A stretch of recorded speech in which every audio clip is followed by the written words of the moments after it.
Hello to our followers, mga kakinosis, mga katanglaw. Welcome to our vlog. Ito po kami, kompleto ang aming OSJ dito sa Western Australia. Nagkakaroon po kami ng 5-day Easter break at syempre sama-sama po kami bilang isang community at sama-sama syempre sa pasimula ng araw na ito sa pananalangin. Ipinagdasal po namin kayo kaya please follow, enjoy and samahan nyo kami sa paglalakbay namin ngayong araw na ito. At syempre nga po ito na gayak na kami. Gagaor kami sa isang masayang adventure sa buhangin. At syempre dahil kami magugutom, kaya kain-kain muna tayo.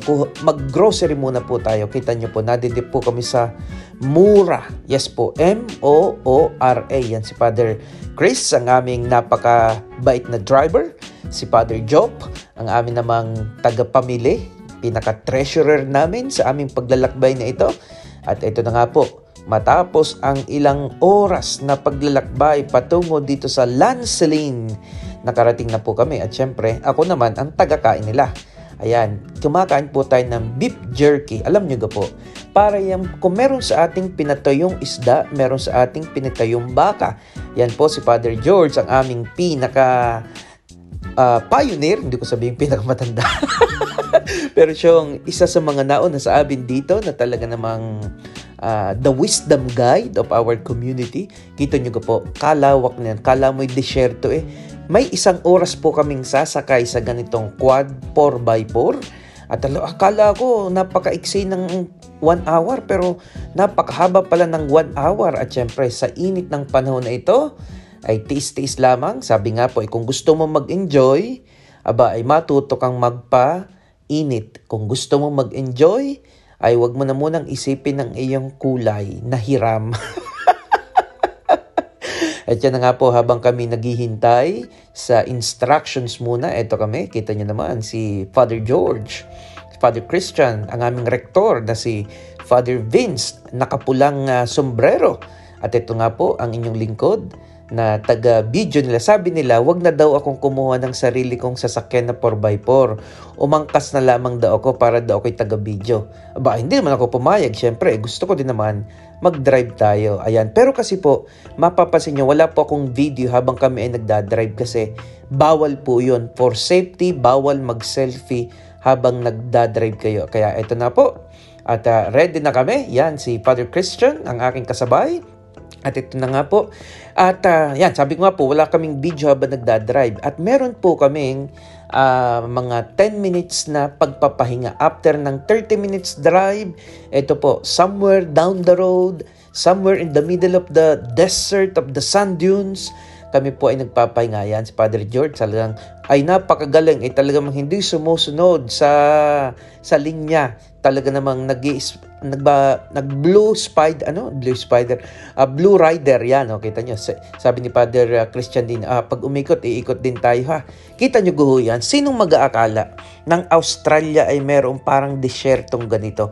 Yan po ang kagandahan ng Australia, meron po silang iba't ibang terrain, ika nga, may dagat, may parang desyertong ganito, may bundok, at napakayaman talaga nila sa kalikasan. Yan, si Padre Roch sabi sa akin, picturean mo nga ako dito. Ayan, muli po, kami ay magsisimula na po muli.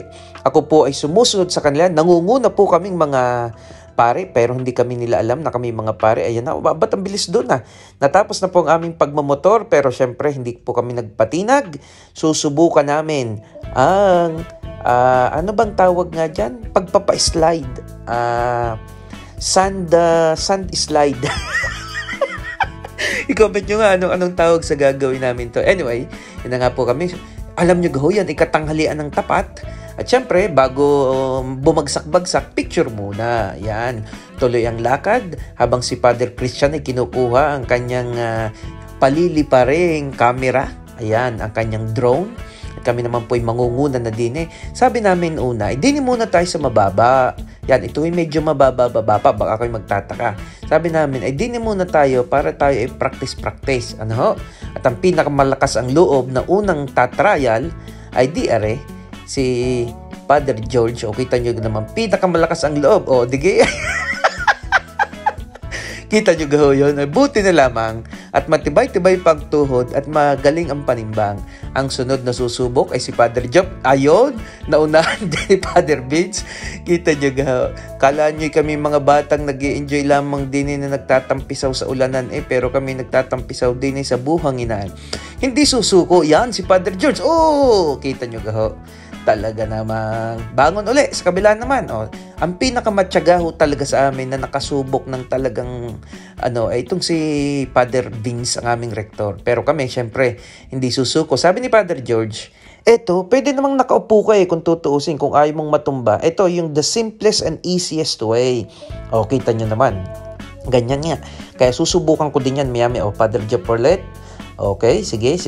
Pero syempre mas exciting pag nakatayo. Kaya ito po si Father Joel, susubukan ko din. At tinuturuan ako ni Father Vince. Ganito, dandahan ka. Yun na, ayun na, ang dagasa. Ay kita nyo naman, ay talagang, pero hindi po tayo susuko diyan. For the picture, pupunta pa tayo doon sa mas mataas. Ayan na, si Father George ulit. Umakyat na po ako. Talaga naman nag-i-enjoy po kami dito.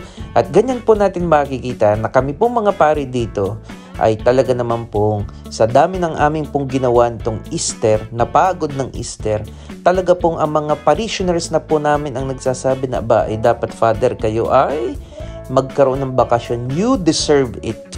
Kasi nga po naman, nakita naman po nila at kahit naman po saan siguro, lalo tigit dyan sa Pilipinas, na ang mga pare ay talaga naman pong napagod, lalo ngayong panahon ng Kwaresma. Kaya po, nabuhay na si Jesus, pwede na po kaming magsaya.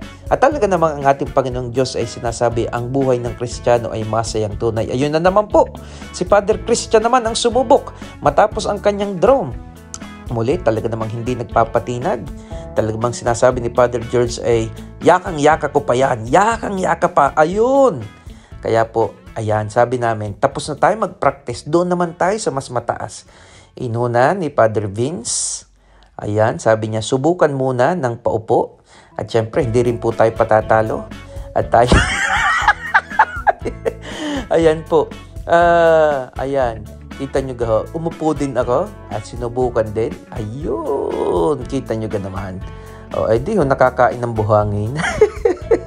Pero enjoy na enjoy talaga naman sa mga taga rito sa Albany o saka mga taga Western Australia. Ito po dito sa Lancelin. Kung gusto nyo mag-relax o mag-enjoy dahil napagod, trabaho. Yan po ako, sinubukan kong tumayo. Di yun, ngor-ngor, gulong sa buhanginan. Pero wag ko kayo mag-alala. Safe naman po, hindi man po tayo nasaktan dyan. At pagkatapos nga po namin sa St. John's Lancelin, meron pa po dito isang pinupuntahan na ang tawag dito ay, ito po ang tawag dito ay, nakalimutan ko, ano nga tawag dito? Basta alam nyo ho, para siyang mga batong tumubo sa gitna ng kawalan. Gitna ng kawalan. Parang disyerto din siya Yan, kita nyo gaho. Ayan, kita nyo gaho. Yan. Di ho, syempre, guyur kami sa kainitan. Sa makita lamang ang mga bato ito. Ito nga ho nagpapatunay, sinasabi na, noong panahon, ay pwedeng ito palang Australia, ay million years ago, pwede siyang natatabunan ng mga tubig pa. Na naiga o multaw ang lupa. Ito naman chismis lang. Pero may katotohanan. Saan kayo makakakita na pwedeng may ganitong mga rock formation? Kung tutusin po, para po siyang mga stalagmites ang pinaka composition nga. Pero in the middle of parang desert na ito. Yan, kita nyo napakadami, napakalawak. At iba-iba hong formation. Ayan. Ang tawag ho diyan ay kanina ko pang iniisip siya sa nakapunta ho diyan ay comment nyo nga, mahirap pa rin nagbo-voice over na na hindi ko na alaala ko anong tawag din Pinnacles, yun. Kita nyo, bumalik sa isipan ko. Ayan. Pinnacles ang tawag dito. Sabi ni Father George, picturean mo nga ako din Siyempre, hindi rin man ako patatalo. Picture din tayo. Kita nyo ho. Yan ho ay isang malawak na. Itong pinapakita ko sa inyo, wala pa sa 1/4 ng mga formation ng mga bato Kita nyo ang sarap din At yan na nga po. Siyempre kahit init for the video, lakad, lumakad ng lumakad. At ito nga po ang Pinnacles. Dito po ito sa malapit sa may Lancelin. Ayan. Kaya kung pupunta kayo dito, magkakapunta na kayo dito sa Pinnacles, makakapunta pa kayo doon sa sand dunes. At ito nga po. At syempre, pag nagpunta ka dito, huwag mag-isa lamang. Kailangan isama mo yung kapamilya, kaibigan, on our part, our community. Kasi po alam nyo, sa pag-enjoy sa buhay natin, hindi din talaga masaya na mag-isa ka lamang. Always share the joy with the people close to your hearts. At pagkatapos nga nito po, balik na muli kami. At syempre, ay alas 12 na po ito. Actually, hindi na ito alas 12, alauna na po ito. Nalagpasan na kami ng gutom, buti na nga lamang. At marami kaming mga kutkutin sa sasakyan. Ay ka nga ho. At yan, dito po tayo sa Lobster Shack. Papakita ko sa inyo. Ang kanilang ika nga po specialty dito ay syempre lobster, kaya nga Lobster Shack Kaya hindi namin palalagpasin yan. At ipapakita ko sa inyo ang itsura ng mga lobster. Ganyang kalalaki ang mga lobster ho dito. At syempre dahil malaki, ay di malaki at maganda din ang presyo. Pero ganun pa man, ay di enjoy din tayo. Ito, nakalimutan ko din kung anong tawag dito. I-comment nyo nga. Hanggang sa muli, abangan nyo ang part 2 ng aking video.